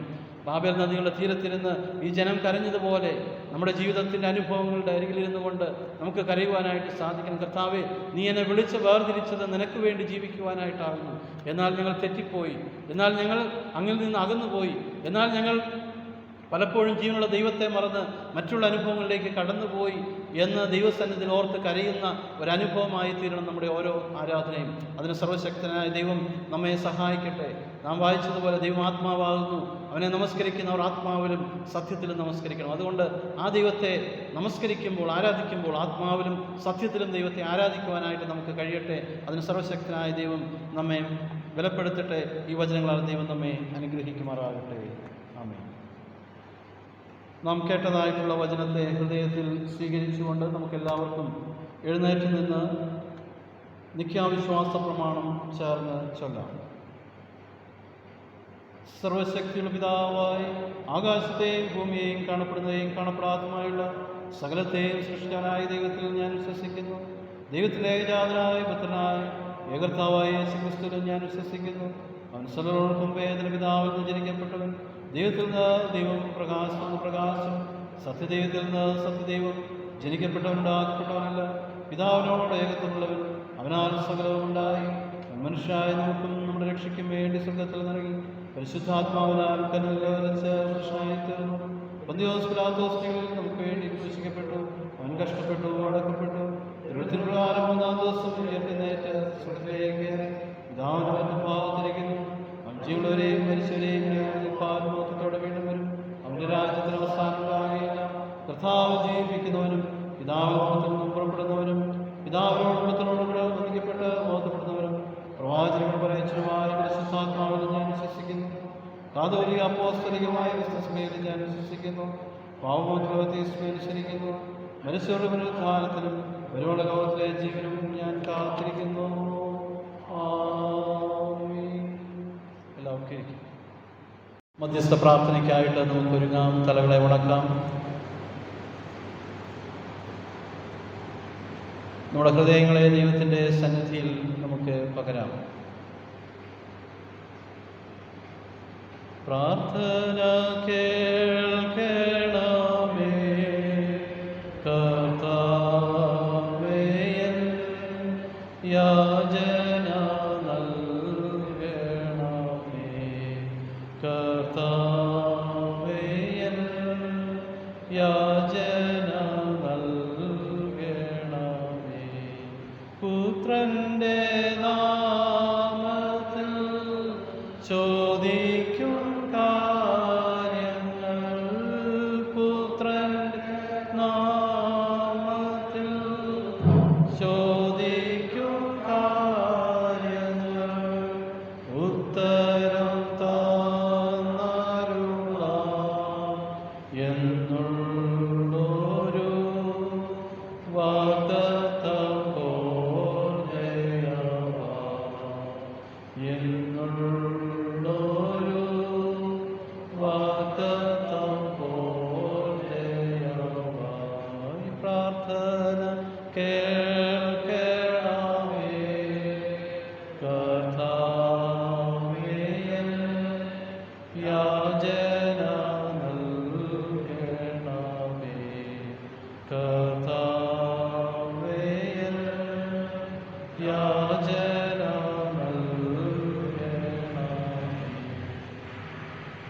പുത്രന്റെ നാമത്തിൽ നാം ചോദിക്കുമ്പോൾ ഉത്തരം നൽകാവുന്ന വാഗ്ദത്തം ചെയ്തവനായ ദൈവത്തിൻ്റെ സന്നിധിയിലേക്ക് നാം കടന്നു വന്നിരിക്കുന്നു. ഒരു മാതാവിനെ പോലെ നമ്മെ കരുതി, ഒരു പിതാവിനെ പോലെ നമ്മെ സ്നേഹിച്ച് അനുദിനം നമ്മെ വഴി നടത്തുന്നവനായ ദൈവത്തിൻ്റെ സന്നിധിയിൽ ഈ പ്രഭാതത്തിലായിരിക്കാൻ സർവശക്തനായ ദൈവം ഇടയാക്കിയതോർത്ത് സ്തോത്രം ചെയ്യാം. ആ ദൈവത്തിൽ നിന്ന് നാം അനുഭവിച്ച എല്ലാ നന്മകളെയും അനുഗ്രഹങ്ങളെയും ദൈവിക ദാനങ്ങളെയും ഓർത്ത് നമുക്ക് ദൈവത്തിന് സ്തോത്രം ചെയ്യാം. എന്നാൽ നമ്മെ വഴി നടത്തിയവനായ ദൈവത്തെ മറന്ന് പലപ്പോഴും ദൈവത്തിൽ നിന്ന് അകന്ന് ജീവിക്കുന്ന അനുഭവങ്ങൾ നമ്മുടെ ജീവിതത്തിലുണ്ട്. അതിൻ്റെ കുറവുകളൊക്കെ ഞങ്ങളോട് ക്ഷമിക്കണമേ. അവിടുന്ന് കർത്താവെ ഞങ്ങളെ വീണ്ടെടുക്കുന്നവനായി, വിടുവിക്കുന്നവനായി, വിമോചിപ്പിക്കുന്നവനായി ദൈവമാകുന്നു എന്നുള്ള യഥാർത്ഥമായ ചിന്തയോടെ മുന്നോട്ട് ജീവിക്കാൻ ഞങ്ങളെ സഹായിക്കണമേ എന്ന് നമുക്ക് പ്രാർത്ഥിക്കാം. നമ്മുടെ ജീവിതത്തിൽ വന്നുപോയ കുറവുകളെയും കുറ്റങ്ങളെയും പാപത്തിൻ്റെതായ എല്ലാ അനുഭവങ്ങളെയും ദൈവസന്നിധിയിൽ ഏറ്റുപറഞ്ഞ് പ്രാർത്ഥിക്കാം. മുന്നോട്ടുള്ള ജീവിതത്തിൻ്റെ യാത്രയിൽ ദൈവത്തിൻ്റെ സാന്നിധ്യവും കൃപയും അനുഭവിക്കാൻ സഹായിക്കണമേ എന്ന് നമുക്ക് പ്രാർത്ഥിക്കാം. പ്രത്യേകിച്ച് രോഗത്തിൻ്റെ അവസ്ഥയിൽ കഴിയുന്ന അനേകം പ്രിയപ്പെട്ടവരെ നമുക്കുണ്ട്. അനേകർ രോഗക്കിടക്കയിലായിരിക്കുന്നു, അനേകർ ആശുപത്രിയുടെ അനുഭവങ്ങളിലായിരിക്കുന്നു. ദൈവത്തിൻ്റെ സാന്നിധ്യം അവരുടെ മേലൊക്കെ വ്യാപരിക്കപ്പെടുവാനിടയാകണമേ എന്ന് നമുക്ക് പ്രാർത്ഥിക്കാം. പ്രത്യേകിച്ച് കൊച്ചുവീട്ടിലെ തങ്കച്ചാന ദൈവസന്നിധിയിൽ ഓർക്കാം. ഡയാലിസിന് വിധേയപ്പെട്ടുകൊണ്ടിരിക്കുന്നു. ദൈവത്തിൻ്റെ കൃപ സാന്നിധ്യം കൂടെ ഇരിക്കണമേ എന്ന് നമുക്ക് പ്രാർത്ഥിക്കാം. കിഴക്കേക്കരക്കിഴക്കിലെ ബെന്നിച്ചാന ദൈവസന്നിധിയിൽ ഓർത്തുകൊണ്ട് പ്രാർത്ഥിക്കാം. എൻ്റെ ദാസനും ഈ നാളുകളൊക്കെ രോഗത്തിൻ്റെതായ പ്രയാസങ്ങളിലൂടെ കടന്നു പോകുന്നു. അവിടുന്ന് തൊട്ട് സൗഖ്യമാക്കണമേ എന്ന ദൈവസന്നിധിയിൽ നമുക്ക് പ്രാർത്ഥിക്കാം. കുരിക്കാട്ടിലെ പ്രിയമാതാവിനെ ദൈവസന്നിധിയിൽ സമർപ്പിച്ചുകൊണ്ട് പ്രാർത്ഥിക്കാം. രോഗക്കിടക്കയിൽ രോഗാവസ്ഥയിലായിരിക്കുന്ന കണിയാങ്കുളത്തെ പ്രിയ പിതാവിൻ്റെ ദൈവസന്നിധിയിൽ ഓർത്തുകൊണ്ട് നമുക്ക് പ്രാർത്ഥിക്കാം. പ്രിയ ബാലസാറിൻ്റെ ദൈവസന്നിധിയിൽ ഓർത്തുകൊണ്ട് പ്രാർത്ഥിക്കാം. ദൈവത്തിൻ്റെ ധാരാളമായ കൃപ അവരുടെ മേലൊക്കെ വ്യാപരിക്കപ്പെടുവാൻ ഇടയാകണമേ എന്ന് നമുക്ക് പ്രാർത്ഥിക്കാം. വാർദ്ധക്യത്തിൻ്റെ ക്ഷീണതയിൽ കഴിയുന്ന അനേകം പ്രിയപ്പെട്ടവരുണ്ട്. അവരെ ദൈവസന്നിധിയിൽ നമുക്ക് ഓർത്തുകൊണ്ട് പ്രാർത്ഥിക്കാം.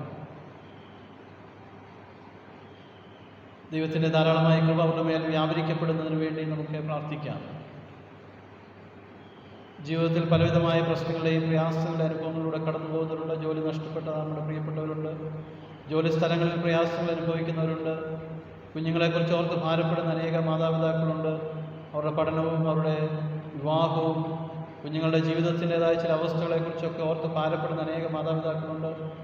മദ്യപാനത്തിൻ്റെ അനുഭവത്തിലൂടെ കടന്നു പോകുന്ന പ്രിയപ്പെട്ടവരെ ദൈവസന്നിധിയിൽ ഓർക്കാം. ദൈവമേ, ഒരു മാറ്റത്തിൻ്റെ അനുഭവം അവരുടെയൊക്കെ ജീവിതത്തിൽ പകർന്നു നൽകണമേ എന്ന് നമുക്ക് പ്രാർത്ഥിക്കാം. നമ്മുടെ ഇടവകയെ ദൈവസന്നിധിയിൽ സമർപ്പിക്കാം. 400-ലധികം ഭവനങ്ങളെ ദൈവസന്നിധിയിൽ ഓർത്തുകൊണ്ട് പ്രാർത്ഥിക്കാം. പലവിധമായ ആവശ്യങ്ങളായിരിക്കുന്ന എല്ലാ ഭവനങ്ങളെയും ദൈവസന്നിധിയിൽ നമുക്ക് ഓർത്ത് സമർപ്പിച്ചുകൊണ്ട് പ്രാർത്ഥിക്കാം.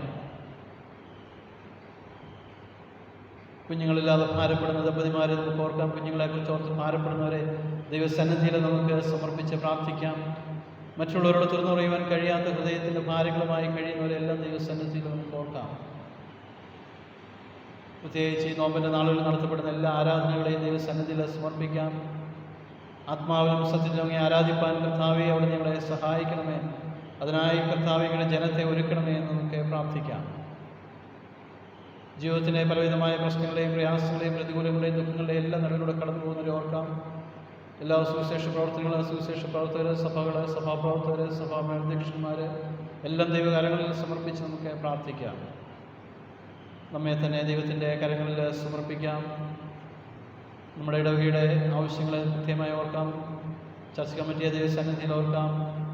സഭയുടെ ശുശ്രൂഷകരായിരിക്കുന്ന കുഞ്ഞൻചാനെയും മോൻചാനെയും ദൈവസന്നിധിയിൽ ഓർത്തുകൊണ്ട് പ്രാർത്ഥിക്കാം. അവരുടെ ശുശ്രൂഷകളെ മാനിക്കുകയും അനുഗ്രഹിക്കുകയും ചെയ്യണമെന്ന് പ്രാർത്ഥിക്കാം.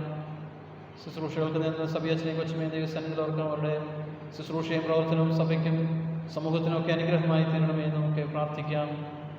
നമ്മുടെ ഇടവകയിൽ നിന്ന് സുവിശേഷ വേലയ്ക്കായി ഇറങ്ങി തിരിച്ചിരിക്കുന്ന ഈ നാളുകൾ അതിനുവേണ്ടി ഒരുക്കപ്പെടുന്നവരെല്ലാം ദൈവസന്നിധിയിൽ ഓർത്ത് പ്രാർത്ഥിക്കാം. കൂടുതൽ യുവജനങ്ങൾ കർത്താവെ, കൂടുതൽ പേർ അങ്ങയുടെ ശുശ്രൂഷയ്ക്കായി ഇറങ്ങിത്തിരിക്കുവാൻ ഈ നാളുകളിൽ ഇടയാകണമേ. ഒരാത്മീയ ഉണർവിൻ്റെ അനുഭവം സഭയിൽ ഈ നാളുകൾ ഉണ്ടാകുവാനിടയാകണമേ എന്ന് നമുക്ക് പ്രാർത്ഥിക്കാം. നമ്മെ തന്നെ ഒരു നിമിഷം ദൈവത്തിൻ്റെ കരങ്ങളിൽ വിനയപ്പെടുത്താം. ദൈവവചനത്തിന് അനുസൃതമായി ജീവിക്കാൻ ഞങ്ങളെ സഹായിക്കണമേ. കർത്താവെ, ആരാധന അത് വിമോചിപ്പിക്കുന്ന അനുഭവമാകുന്നു. ആരാധന അത് മാനസാന്തരപ്പെടുത്തുന്ന അനുഭവമാകുന്നു.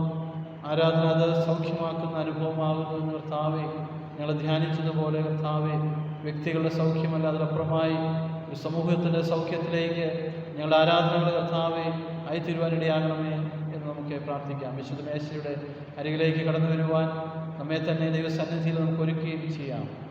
ഒരു നിമിഷം ശാന്തമായി നമ്മെ ദൈവസന്നിധിയിൽ സമർപ്പിച്ച് നമുക്ക് പ്രാർത്ഥിക്കാം. സകല ജ്ഞാനത്തിൻ്റെയും ഉറവയാകുന്ന ദൈവമേ, ഞങ്ങൾ ചോദിക്കുന്നത് തന്നെ ഞങ്ങളുടെ ആവശ്യങ്ങൾ അനുഗ്രഹിച്ചിരിക്കുന്നു. ചോദിക്കുന്നതിനുള്ള ഞങ്ങളുടെ അജ്ഞതയും അങ്ങറിയുന്നു. ഞങ്ങളുടെ യോഗ്യത മൂലം പല കാര്യങ്ങളും അങ്ങയോട് ചോദിപ്പാൻ ഞങ്ങൾ തുനിയുന്നില്ല. ഞങ്ങൾ അന്ധത മൂലം പല ആവശ്യങ്ങളും തിരുമുമ്പാകെ സമർപ്പിപ്പാൻ കഴിയുന്നതുമില്ല. ഞങ്ങളുടെ ബലഹീനതകളിൽ മനസ്സിലുണ്ടായി ഞങ്ങൾക്ക് ആവശ്യമുള്ളതെല്ലാം നമ്മുടെ കർത്താവായ യേശു ക്രിസ്തുവിൻ്റെ യോഗ്യത മൂലം ഞങ്ങൾക്ക് തരുവാൻ ഇഷ്ടമുണ്ടാകണമെന്ന് ഞങ്ങൾ അങ്ങയോട് അപേക്ഷിക്കുന്നു. നമ്മുടെ കർത്താവായ യേശു ക്രിസ്തുവിൻ്റെ കൃപയും പിതാവായ ദൈവത്തിൻ്റെ സ്നേഹവും പരിശുദ്ധാത്മാവിൻ്റെ കൂട്ടായ്മയും നമ്മെല്ലാവരോടും കൂടെ നന്നയിക്കും കലാവസ്ഥം കൂടാതിരിക്കുമാറാകട്ടെ.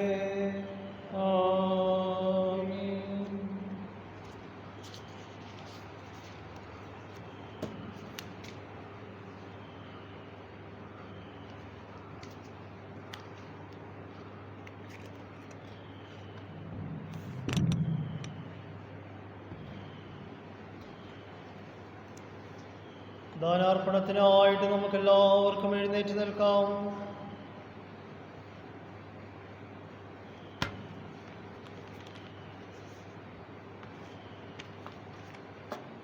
ഇതാ സഹോദരങ്ങൾ ഒത്തൊരുമിച്ച് വസിക്കുന്നത് എത്ര ശുഭവും എത്ര മനോഹരവുമാകുന്നു. അപ്പം ഒന്നാകൊണ്ട് പലരായ നാം ഒരു ശരീരമാകുന്നു. നാം എല്ലാവരും ആ ഒരേ അപ്പത്തിൽ അംശികൾ ആകുന്നുവല്ലോ.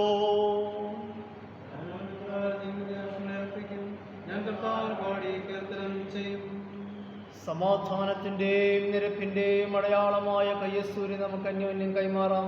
ക്രിസ്തുവിൻ്റെ സമാധാനം നിങ്ങളെല്ലാവരോടും കൂടെ ഇരിക്കുമാറാകട്ടെ.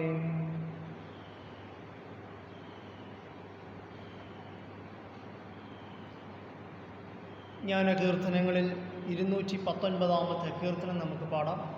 കീർത്തനം 219. ഈ സമയത്ത് നമുക്ക് സ്തോത്ര വഴിപാടുകളെ സമർപ്പിക്കാവുന്നതാണ്. Oh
നാം സമർപ്പിച്ച ദാനങ്ങളെ ദൈവവും ഭാഗ്യം അർപ്പിച്ചുകൊണ്ട് നമുക്ക് പ്രാർത്ഥിക്കാം. നിന്റെ പ്രിയപുത്രന്റെ രക്തത്താൽ നിന്റെ കൃപാസനത്തിലേക്കുള്ള പുതുവഴിയെ പ്രതിഷ്ഠിച്ചിരിക്കുന്ന പരിശുദ്ധ പിതാവേ, അവൻ മുഖാന്തരം അയോഗ്യരായി ഞങ്ങൾ നിങ്കിലേക്ക് അടുത്തു വരുന്നു. സ്വർഗത്തിലും ഭൂമിയിലുമുള്ളതെല്ലാം നിനക്കുള്ളതല്ല. നിന്റെ കയ്യിൽ നിന്ന് വാങ്ങി ഞങ്ങൾ നിനക്ക് തരുന്നതേയുള്ളൂ. ഞങ്ങളെയും ഞങ്ങളുടെ ദാനങ്ങളെയും നീ കൈക്കൊണ്ട് നിന്റെ മഹത്വത്തിനായി ഉപയോഗിക്കണമെന്ന് താഴ്മയോടെ ഞങ്ങൾ നിന്നോട് അപേക്ഷിക്കുന്നു. നമുക്ക് മുട്ടുകളെ മടക്കി താഴെയുള്ള പ്രാർത്ഥന ഒരുമിച്ച് ചേർന്ന് ഏറ്റുചൊല്ലാം. യേശുവേ, ശ്രേഷ്ഠ മഹാപുരോഹിതനായുള്ളവേ, നിന്റെ ശിഷ്യന്മാരുടെ നടുവിൽ നീ സന്നിഹിതനായിരുന്ന പോലെ ഞങ്ങളുടെ മധ്യത്തിലും വന്ന് അപ്പം നുറുക്കുന്നതിൽ നിന്നെ തന്നെ ഞങ്ങൾക്ക് വെളിപ്പെടുത്തി തരണമെന്ന് പിതാവിനോടും പരിശുദ്ധാത്മാവിനോടും കൂടെ ഏകദൈവമായി കാലാവസാനം കൂടാതെ ജീവിച്ചു വാഴുന്ന നിന്നോട് ഞങ്ങൾ അപേക്ഷിക്കുന്നു. കർത്താവ് നിങ്ങളോട് കൂടെ ഇരിക്കട്ടെ. നിങ്ങളുടെ ഹൃദയങ്ങളെ ഉയർത്തുവേ. നമ്മുടെ ദൈവമായ കർത്താവിന് നമുക്ക് സ്തോത്രം ചെയ്യാം. പരിശുദ്ധ കർത്താവേ, സർവശക്തനായ പിതാവേ, നിത്യദൈവമേ, ഞങ്ങളെല്ലാ കാലങ്ങളിലും എല്ലാ സ്ഥലങ്ങളിലും നിനക്ക് സ്തോത്രം ചെയ്യുന്നത് ഏറ്റവും യുക്തവും ന്യായവും ഞങ്ങൾ ചെയ്യേണ്ടുന്ന മുറയുമാകുന്നു. നിന്റെ പുത്രനും ഞങ്ങളുടെ കർത്താവുമായ യേശു ക്രിസ്തു മൂലമായിട്ട് തന്നെ അവൻ മുഖാന്തരം നീ ആകാശവും ഭൂമിയും അവയിലുള്ള സകലത്തെയും ഉണ്ടാക്കി മനുഷ്യനെ നിന്റെ സ്വന്തം സാദൃശ്യത്തിൽ നിർമ്മിക്കുകയും ചെയ്തു. അവൻ പാപത്തിൽ വീണപ്പോൾ പുതിയ സൃഷ്ടിയുടെ ആദ്യ ഫലമാകേണ്ടതിന് അവനെ വീണ്ടെടുക്കുകയും ചെയ്തു. അതുകൊണ്ട് ദേവതന്മാരോടും പ്രധാന ദേവതന്മാരോടും സ്വർഗത്തിലെ സകല സംഘത്തോടും കൂടെ ഞങ്ങളെപ്പോഴും നിന്നെ സ്തുതിച്ചും സൈന്യങ്ങളുടെ ദൈവമായ കർത്താവ്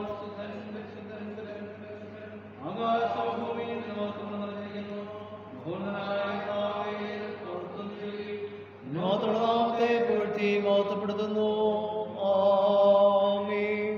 കർത്താവിന്റെ നാമത്തിൽ വന്നവനും പരിപാലിക്കുന്നവനും വാഴ്ത്തപ്പെട്ടവനാകുന്നു. ഉന്നതങ്ങളിൽ സ്തുതി. സ്വർഗസ്ഥ പിതാവേ, നീ സത്യമായി പരിശുദ്ധനാകുന്നു. നീ സത്യമായി വാഴ്ത്തപ്പെട്ടവനാകുന്നു. മനുഷ്യവർഗത്തോടുള്ള നിന്റെ ആർദ്ര സ്നേഹം കൊണ്ട് നിന്റെ ഏകപുത്രനായ യേശു ക്രിസ്തുവിനെ ഞങ്ങളുടെ മനുഷ്യ സ്വഭാവം എടുക്കുവാനും ഞങ്ങളുടെ വീണ്ടെടുപ്പിനായി കുരിശിന്മേൽ മരണമനുഭവിക്കുവാനും തന്നുവല്ലോ. അവനൊരിക്കലായി തന്നെ ഏകവഴിപാടായി അർപ്പിച്ചതിനാൽ സർവലോകത്തിൻ്റെയും പാപങ്ങൾക്കായിട്ട് തികവായി പൂർണ്ണമായും മതിയാകുന്ന യാഗവും വഴിപാടും പ്രതിശാന്തിയും തികയ്ക്കുകയും താൻ വീണ്ടും വരുവോളം തൻ്റെ വിലയേറിയ മരണത്തെക്കുറിച്ച് ഇടപെടാതുള്ള ഓർമ്മയെ നിയമിക്കുകയും അതിനെ എപ്പോഴും ആചരിക്കണമെന്ന് തൻ്റെ വിശുദ്ധ സുവിശേഷത്തിൽ ഞങ്ങളോട് കൽപ്പിക്കുകയും ചെയ്തുവല്ലോ. അവൻ താൻ ഒറ്റിക്കൊടുക്കപ്പെട്ട രാത്രിയിൽ തന്നെ അപ്പം എടുത്തു, സ്തോത്രം ചൊല്ലി അതിനെ നുറുക്കി തൻ്റെ ശിഷ്യന്മാർക്ക് കൊടുത്തു പറഞ്ഞു, വാങ്ങി ഭക്ഷിപ്പിൻ, ഇത് നിങ്ങൾക്ക് വേണ്ടി നൽകപ്പെടുന്ന എൻ്റെ ശരീരമാകുന്നു. എൻ്റെ ഓർമ്മയ്ക്കായി ഇത് ചെയ്യുവീൻ. അത്താഴം കഴിഞ്ഞതിൻ്റെ ശേഷം അപ്രകാരം തന്നെ അവൻ പാനപാത്രമെടുത്തു, സ്തോത്രം ചൊല്ലി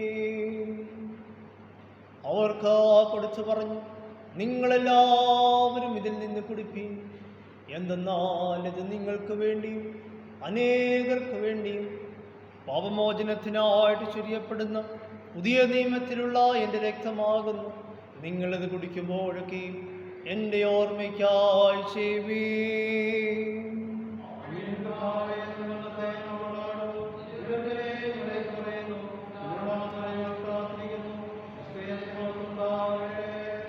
അതുകൊണ്ട് പിതാവേ, ഞങ്ങളുടെ കർത്താവായ നിന്റെ പുത്രന്റെ വിലയേറിയ മരണവും കഷ്ടപ്പാടും അവന്റെ മഹത്വമുള്ള പുനരുത്ഥാനവും സ്വർഗാരോഹണവും ഓർത്തുകൊണ്ടും അവനിൽ നീ ഞങ്ങൾക്കായി സമ്പാദിച്ച പൂർണ്ണ വീണ്ടെടുപ്പിനായി ഞങ്ങൾ നിനക്ക് സ്തോത്രം ചെയ്തുകൊണ്ടും അവൻ കൽപ്പിച്ച പ്രകാരം അവൻ വരുവോളം അവന്റെ ഓർമ്മയ്ക്കായി നിന്റെ ദാസരായി ഞങ്ങളിത് ചെയ്യുന്നു.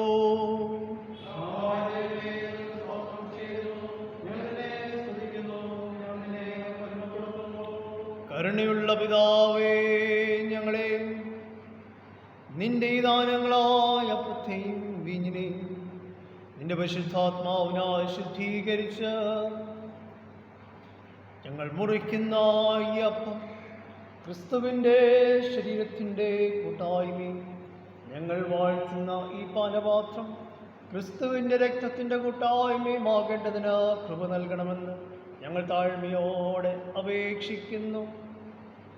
അങ്ങനെ അവനിൽ യോജിപ്പിക്കപ്പെട്ട് ഞങ്ങളെല്ലാവരും വിശ്വാസത്തിൻ്റെ ഐക്യം പ്രാപിച്ച് ഞങ്ങളുടെ കർത്താവാകുന്ന മശിഹ എന്ന തലയാവുന്ന അവങ്കിലേക്ക് സകലത്തിലും വളരേണ്ടതിന് കൃപ നൽകണമേ.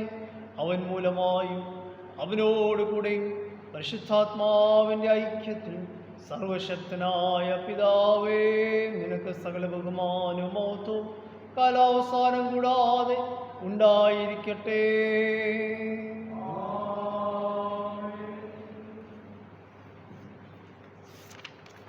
നമ്മുടെ രക്ഷിതാവായ ക്രിസ്തു ആജ്ഞാപിക്കുകയും പഠിപ്പിക്കുകയും ചെയ്ത പ്രകാരം നാം ധൈര്യത്തോടെ പ്രാർത്ഥിച്ച ചൊല്ലുന്നത്: സ്വർഗസ്ഥനായ ഞങ്ങളുടെ പിതാവേ, നിന്റെ നാമം വിശുദ്ധീകരിക്കപ്പെടണമേ, നിന്റെ രാജ്യം വരണമേ, നിന്റെ ഇഷ്ടം സ്വർഗത്തിലെ പോലെ ഭൂമിയിലുമാകണമേ.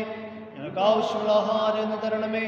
ഞങ്ങളുടെ കടക്കാരോട് ഞങ്ങൾ ക്ഷമിച്ചിരിക്കുന്ന പോലെ ഞങ്ങളുടെ കടങ്ങളെ ഞങ്ങളോടും ക്ഷമിക്കണമേ. ഞങ്ങൾ പരീക്ഷയിലേക്ക് പെടുത്താതെ ദുഷ്ടങ്ങൾ ഞങ്ങളെ വിടുവിക്കണമേ. രാജ്യവും ശക്തിയും മഹത്വവും നീക്ക് നിനക്കുള്ളതാകുന്നല്ലോ. ആമേൻ. തിരുമേശയുടെ അനുഭവത്തിലേക്ക് അടുത്തു വരുന്നതിന് മുമ്പായി നമ്മെ തന്നെ ദൈവകരങ്ങളിലേക്ക് താഴ്ത്തിക്കൊണ്ട് വിനയപ്പെടുത്തിക്കൊണ്ട് താഴെയുള്ള പ്രാർത്ഥന നമുക്ക് ഒരുമിച്ച് ചേർന്ന് ഏറ്റുചൊല്ലാം.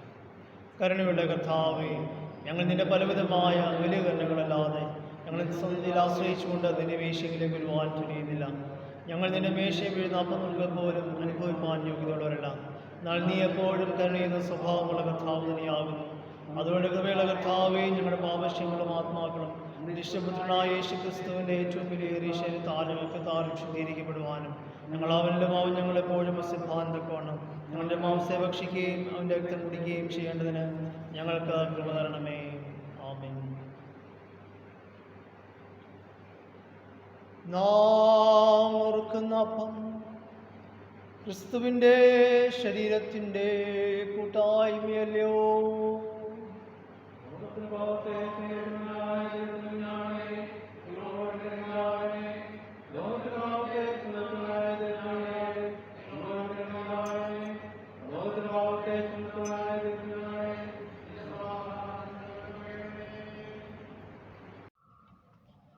നമുക്ക് പ്രാർത്ഥിക്കാം.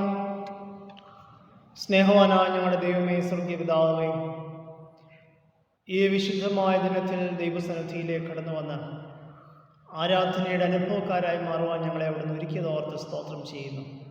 ദൈവമായ കർത്താവെ, ബലഹീനരാകുന്ന അടിയങ്ങളെ അവിടുന്ന് ശക്തീകരിച്ച് വിശുദ്ധീകരിച്ച് കർത്താവെ ആരാധനയിൽ ഭാഗമായി മാറുവാൻ അവിടുന്ന് ഞങ്ങളെ ഒരുക്കിയല്ലോ. കർത്താവെ, ഈ ആരാധനയുടെ സന്തോഷം ഞങ്ങളുടെ ജീവിതത്തിൽ നിലനിർത്തുവാൻ ഞങ്ങളെ അവിടുന്ന് സഹായിക്കണമെന്ന് പ്രാർത്ഥിക്കുന്നു. കർത്താവ്, ഞങ്ങൾ ഇന്ന് കേട്ടതുപോലെ ഞങ്ങളുടെ ആരാധനകൾ പലപ്പോഴും കർത്താവെ അത് ജൽപ്പനങ്ങളായോ ചടങ്ങായോ ഒക്കെ മാറിത്തീരാറുണ്ട്. എന്നാൽ കർത്താവെ, ശരിയായ അർത്ഥത്തോടുകൂടി ബോധ്യത്തോടുകൂടി ആരാധനയിൽ ഭാഗമായി തീരുവാൻ ഞങ്ങളുടെ ആരാധന ദൈവത്തിന് നന്ദി അർപ്പിക്കുന്ന അനുഭവങ്ങളായി, സ്വയം ശോധനയുടെ അനുഭവങ്ങളായി, ദൈവകൃപ അനുഭവിക്കുന്ന അനുഭവങ്ങളാക്കി കർത്താവെ അവിടുന്ന് രൂപപ്പെടുത്തുകയും അനുഗ്രഹിക്കുകയും ചെയ്യണമെന്ന് പ്രാർത്ഥിക്കുന്നു. ദൈവഭയത്തോടും അനുഗ്രഹത്തോടും ദൈവപ്രസാദത്തോടും കൂടി ലോകത്തിൽ ജീവിപ്പാൻ കർത്താവെ അവിടുന്ന് ഞങ്ങളെ ഒരുക്കണമെന്ന് പ്രാർത്ഥിക്കുന്നു. ഞങ്ങളുടെ ജീവിതങ്ങളെ അപ്രകാരം ക്രമീകരിപ്പാൻ അവിടുന്ന് ഒരുക്കണമെന്ന് പ്രാർത്ഥിക്കുന്നു. ദൈവമായ കർത്താവെ, ലോകത്തിൻ്റെ വിവിധ ഭാഗങ്ങളിലിരുന്നു കൊണ്ട് ഈ ആരാധനയിൽ പങ്കുചേരുന്ന എല്ലാവരും ഞങ്ങൾ ഓർക്കുന്ന കർത്താവേ, അവിടുന്ന് ഒരുപോലെ അവിടുന്ന് അനുഗ്രഹിച്ചാട്ട് ഞങ്ങളുടെ സഭാങ്ങളെല്ലാം ഞങ്ങൾ ഓർക്കുന്ന കർത്താവേ.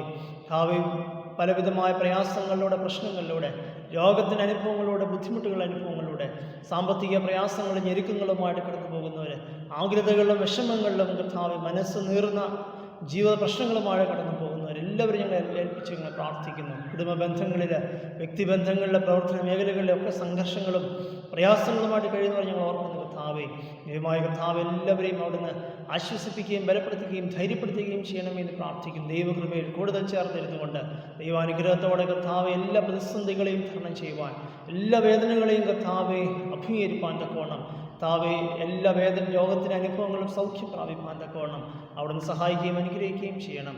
തുടർന്ന് ദൈവത്തിൻ്റെ കൃപയിൽ ഞങ്ങളെ വഴി നടത്തിയാട്ട് യേശു കർത്താവിൻ്റെ വിലയേറിയ നാമത്തിൽ തന്നെ വിശ്വാസത്തോടെ ആശീർവാദം കൈക്കൊള്ളുകയും സകലാബുദ്ധിയും കവിയുന്ന ദൈവസമാധാനം ദൈവത്തെയും അവൻ്റെ പുത്രനും നമ്മുടെ കർത്താവുമായ യേശു ക്രിസ്തുവിനെയും കുറിച്ചുള്ള അറിവിലും സ്നേഹത്തിലും നിങ്ങളുടെ ഹൃദയങ്ങളെയും മനസ്സുകളെയും കാക്കട്ടെ.